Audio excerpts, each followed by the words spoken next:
sense, this is an amazing car, but it's a bit laggy and it's a bit hard to find certain items, and it keeps giving these pop-up messages that are just absolutely lovely. Let's see if I get a bassy bang from this car.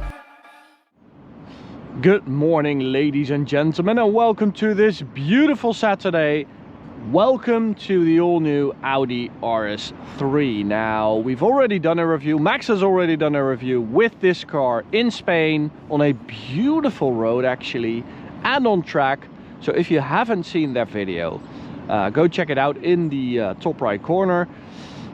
Today I'm just going to, drive it in its natural habitat, which is Germany, the Autobahn, family hatchback with a lot of power and of course a lot of engine, because it's still the 2.5 litre 5-cylinder turbocharged engine, which we should all be thankful for, because these things are really nearly extinct right now. So this is the updated 2025 model, so that means different front, different rear, loads of little details that have changed, but Max will explain all that in the previous review, so go watch that video and then come back here. So we have a slightly different rear end.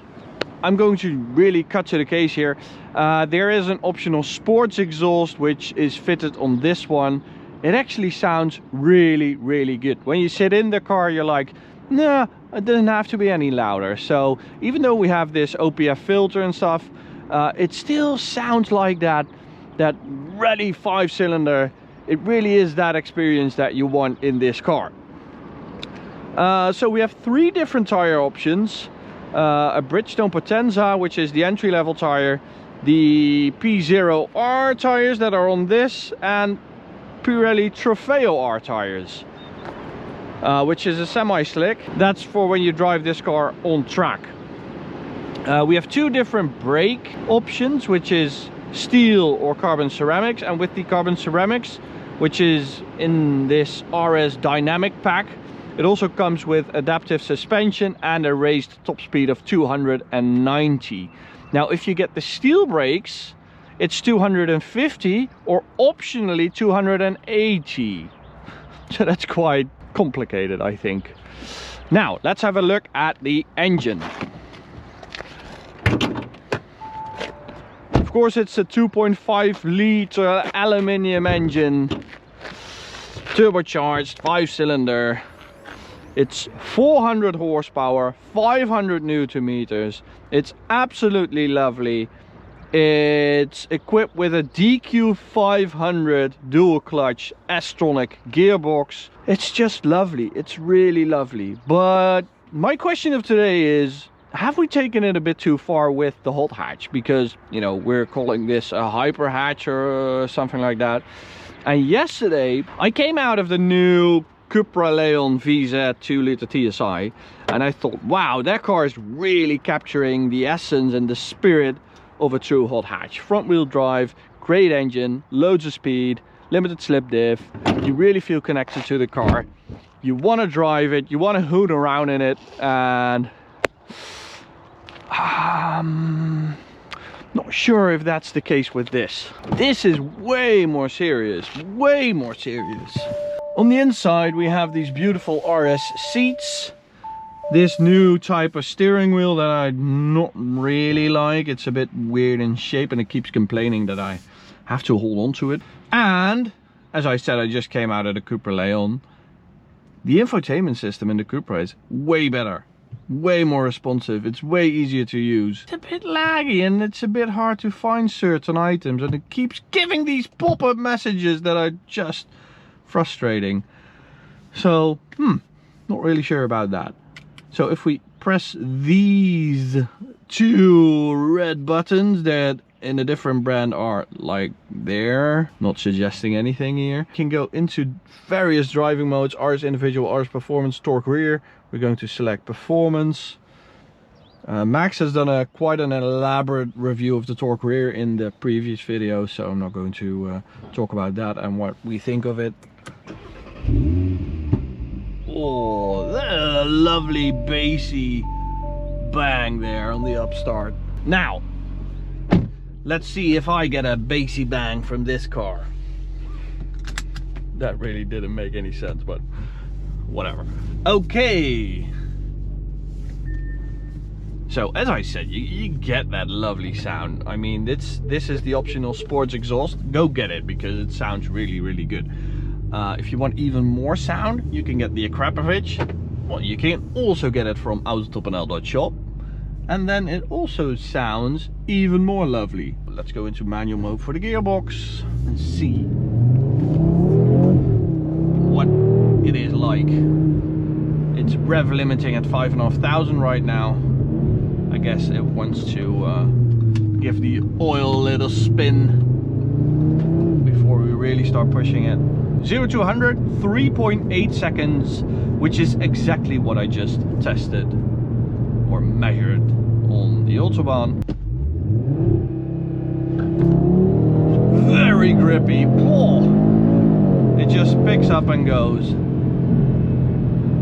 That was 3.8 seconds, let me assure you. Really feels very, very quick off the line. Of course we have that larger front section tire, a 265 and I think a 235 at the rear.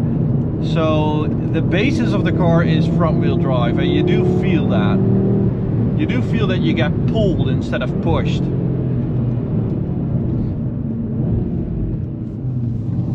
And that was a lot of interference. Let me turn that off altogether. Like that. But what a lovely drivetrain this is. The upshift is really, really sharp. The downshift can be a bit laggy at times. But that's because, of course, that 5-cylinder engine is a little less responsive dropping in revs than the 4-cylinder in the Cupra. What I'm missing though is sort of a sharp front end. That's the thing I'm missing, and I think a sharp front end with, you know, aggressive turn in, immediate reaction time,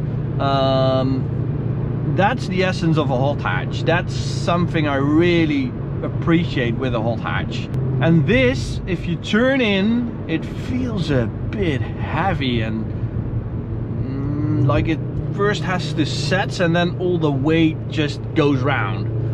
It's not bad at cornering. I mean, this is the record holder for smaller cars on the Nürburgring,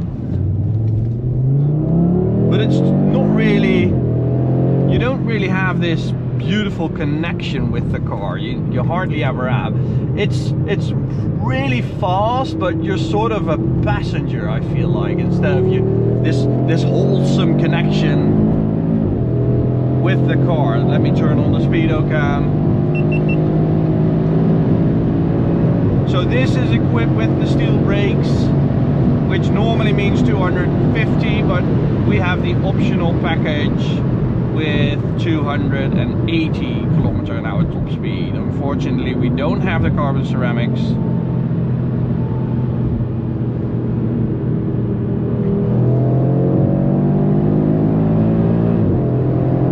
I keep going for this display, this more traditional classic speedometer, but you don't get the shift light. So let's just change that because I want the shift light. It is very cool. Let's go for, hey, there's another one that's a little more traditional. Oh, nice. This is also nice. That does have a shift light. Yeah, there it goes. So 100 to 200, a little under 10 seconds, which is really good, very good.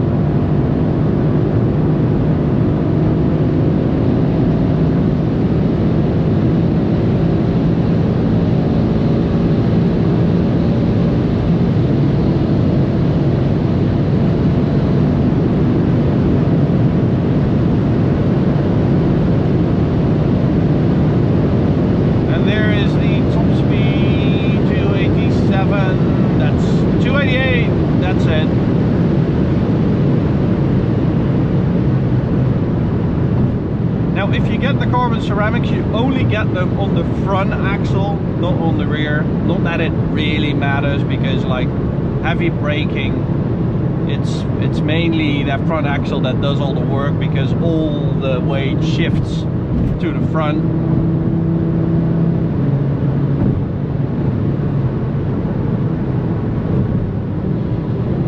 There's that.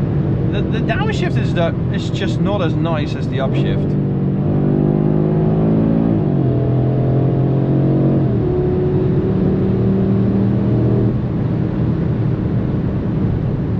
So for me, this car is a bit stuck in the middle. I think it's a little too expensive to be a hot hatch or a hyper hatch. Competition, you only have the AMG A45, I guess. I mean, yeah, you could say BMW M2, but you know, that's just rear wheel drive. It's a coupe. It's 480 horsepower, so it's a lot of it's a lot faster than this.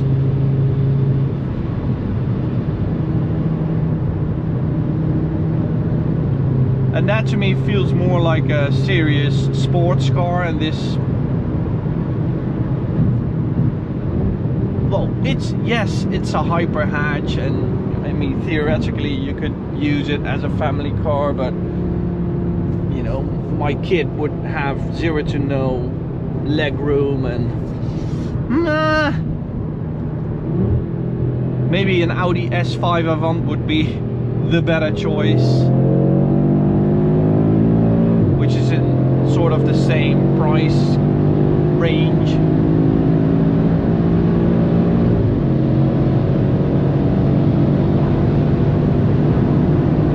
I mean, in a technical sense, this is an amazing car, but it has sort of outgrown its own segment, I think. They wanted it to be like an M3, I feel like, you know, with all the torque rear and the amazing wide body.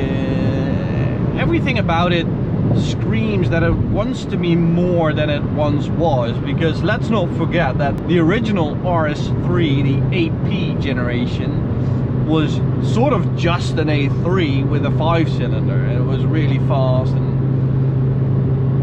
quite affordable. This is now way more expensive, even if you take into equation inflation and stuff like that. But it's in a different segment. It's just an amazing classic petrol head experience. Whereas in an M3, for instance, it's all about, you know, you don't hear anything anymore. It's all fake sound. It doesn't really sound nice. The gearbox is just an auto. Those things really favor the RS3. But in the end, I don't really get into a connection with this car. I just don't. I don't know why. It's quite numb to drive, and that for me would be the reason to go for a little less, like a Seat Leon Cupra, or go a bit further and go for a BMW M3, or just go for something slightly less sporty and maybe more of a fast family car if you are looking for that, and go for the new Audi S5 Avant, which in my opinion is one of the finest cars available today. So hope you enjoyed this little Autobahn review. We're back in the Netherlands, so fun is over. Go subscribe to the channel, go check out this video, or go check out this playlist. Thank you guys, bye.